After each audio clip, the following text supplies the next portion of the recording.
Hello everyone, in this presentation I will speak about the offshore wind generation scenario that we developed in the framework of the promotion project. Before actually starting the presentation, a few words about myself. So I'm Pierre Henneaux and I work as energy system planning and economics expert for Tractebel. I was initially strongly involved in Work Package 1, but I then led initially the development of topologies in Work Package 12, and Olivier Antoine finalized the development of these topologies, and in the next presentation it will explain what he did. So the purpose of this presentation is actually to introduce the three scenarios, the high, central and the low scenario, that we developed for offshore wind generation and that were used for the deployment plan of promotion. The agenda for today is, first I will explain why we needed to develop this scenario. Then I will explain the how, so how we develop this scenario, and before diving more specifically into the description of the results, so the macro scenario that we developed for the North Seas, but also how we translate this macro scenario into specific project. And finally, I will give a few concluding remarks. So you can wonder, okay, but why in the framework of the promotion project we need to develop offshore wind scenario? Actually, what we notice in the course of the promotion project is that there are different ways to develop a European future offshore grid. Each way has its advantages and disadvantages, and the question is how to compare these different ways or these different strategies. And so for that, we wanted to develop topologies corresponding to each way or to each strategy. Of course, the purpose is not to actually plan a future offshore grid in Europe. So that's why we call these topologies fictive but realistic. So the purpose of the development of these topologies is really to compare different strategies. But behind that, before the development of the topologies, we need to develop offshore wind scenario. Indeed, one main aim of an offshore grid is to evacuate offshore wind. You can think also to the aim of interconnecting different countries together such that they can exchange electricity. But the main aim before that maybe is to evacuate offshore wind. And so you see that because an offshore grid will have to evacuate offshore wind, we need to develop a scenario for offshore wind. However, if we look to the timeline of the promotion project, of the deployment plan of the promotion project, the idea is to go up to 2050. So to look at the time horizon between 2020 now and 2050 in 30 years. We don't have a crystal ball. There is a lot of uncertainty over this period. And so we came quickly to the conclusion that a single scenario cannot capture that uncertainty. And for that reason, we developed a set of three scenarios, so a high scenario, quite ambitious, a central scenario, and a low scenario, much less ambitious.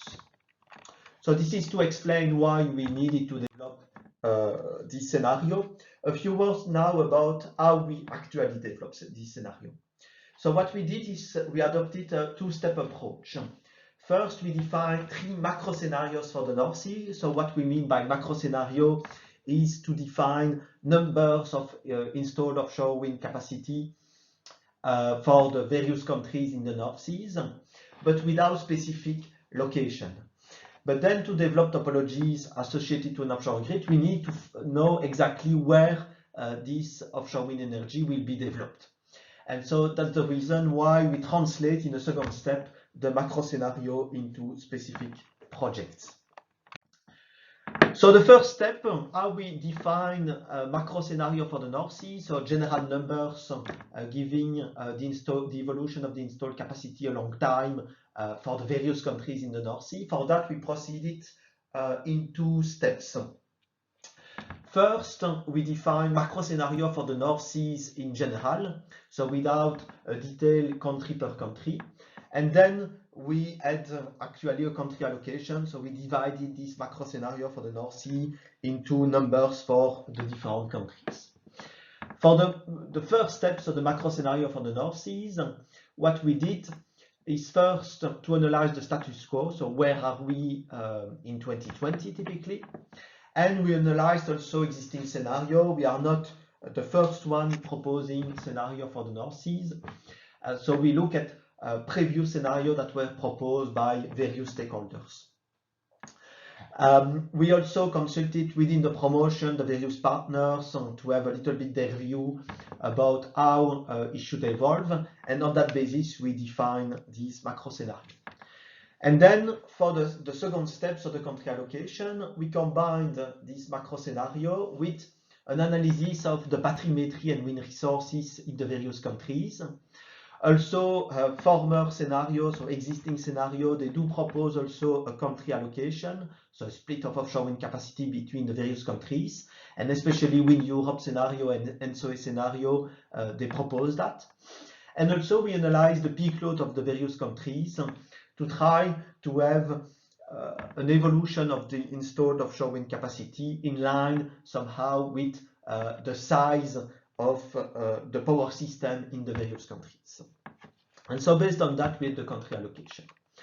I will not dive into all the details of country allocation, but to give you a first overview about the two criteria, two criteria that were used, the bathymetry and the wind resources. So you can find on the left picture the wind resources, and you see in red where the average wind speed is very high, so it's considered as excellent. In green, very good, and in blue, it's considered as good. And so you see that in the north, especially, we have excellent zones in terms of wind resources. On the other hand, when we look to the bathymetry, because it will also condition how easy we can develop offshore wind farms, you see that close to Norway we go quickly deep. However, close to the countries of continental Europe, the deepness of the sea is not too big, so it's going up to several tens of meters, but not so much. And in particular, you have here Dogger Bank in the middle of the North Seas, where naturally the sea depth is low. And so you can see that already we can, based on the combination of these two maps, we can estimate a little bit what are the most favorable zones to develop offshore wind. I will come back to that. So to give you the general numbers for the North Seas without giving in this presentation the country split, you can find the country split in deliverable 12.2. You see here the three scenarios. So for the high scenario, we have a little bit more than 200 gigawatt, 205 gigawatt by 2050. The low scenario, we are a little bit below 100 gigawatt, and the central scenario around 150. Now in 2020, we are about 20 gigawatt of installed capacity. So you see that for the high scenario, we need to decouple the installed capacity by 2050 compared to what we have now. So we have these general numbers for the North Seas, but as I explained, we need to transpose these general numbers into specific projects to be able to develop topologies. You can see on this slide the general approach that we used, and we have 4 steps in this general approach. First, there are some zones that must be excluded because they cannot host new offshore wind farms. So we have the first step is to define the exclusion criteria and to exclude some zones. Then some zones will be better than others to develop offshore wind farms. For instance, you need good resources, you need an appropriate bathymetry. So the second step is to define some selection criteria and to rank the available zones depending on the selection criteria. Based on that, we'll have candidate projects that are ranked, and then we will select these candidate projects to align with the numbers we define for the macro scenario. A few words about the exclusion criteria. So you see on this slide all the exclusion criteria that we used in the promotion project. So you have the wind velocity, so the wind speed must be higher than the threshold, otherwise it will not be economically viable to develop offshore wind farms. The bathymetry must be good, and then it depends on the technology. You can use fixed bottom wind turbines, or you can use floating wind turbines. And of course, if you have fixed bottom wind turbines, the water depth must be, so the sea cannot be too deep to be able to fix them at the bottom of the sea. On the other hand, if you have floating wind turbines, you need a minimum water depth, otherwise it's problematic. You have other exclusion criteria like the shipping lanes. So you have shipping lanes in the North Sea that cannot be used to develop offshore wind farms. And I will develop that a little bit. You have also existing offshore wind farms. Of course, to develop new offshore wind farms, we cannot build where we have already offshore wind farms. So you see on this slide precisely the existing offshore wind farms and the wind farms under development or zones in the short future that will be used for offshore wind farms. And so all these zones, we consider that it will be then not possible to develop further, to develop double offshore wind farms on these zones. So when we combine all the exclusion criteria, and you can find all the maps corresponding to each exclusion criterion in deliverable 12.2, you see in red all the exclusion areas that we have in the North Sea. So you see that it's not a green field somehow, the North Sea, due to all these exclusion criteria. It's limited where we can develop new offshore wind farms. So we excluded some zones. Now we need to rank them, so to select the best one. And so for that, I already said that we'll use the wind speed and the water depth. But then we will also use the distance from the grid, because you will need to connect your offshore wind farms to the grid. So when the grid is closer, it will be better because you don't need to put long cables, and so it's less costly. And you need also to ship material to build your offshore wind farm. So you need also to be close from the harbor. If you are far from a harbor, it will be costly as well. So based on these different selection criteria, we define then a seating factor to select the best ones. We defined seating factors both for fixed bottom foundation and for floating wind turbines. You have on these slides for fixed bottom foundation the results of these selection criteria and the seating factor. So you have in green, it's excellent. When it's more in yellow, it's good, and in red, you don't have red zones, but when you go closer to the red, it's not so good. So you see that typically the best zones, when we combine all these factors, are close to the shore. On Dogger Bank also you have good zones because the bathymetry is quite good, and the wind resource also, although it is a little bit more far from the shore.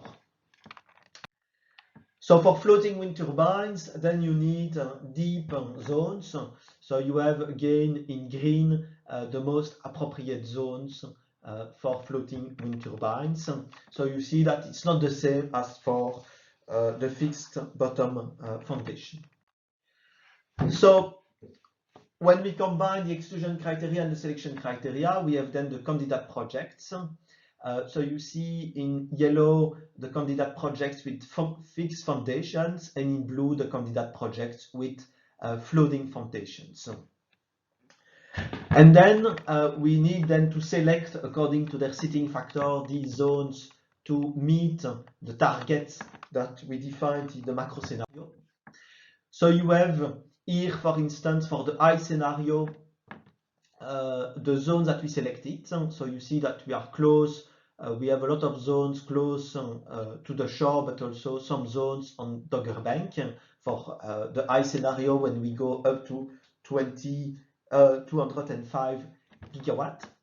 Of course, you have also an idea of temporal evolution where we select the best zone first. So you see that you have in yellow, it's what we developed in 2025, and in purple in 2050.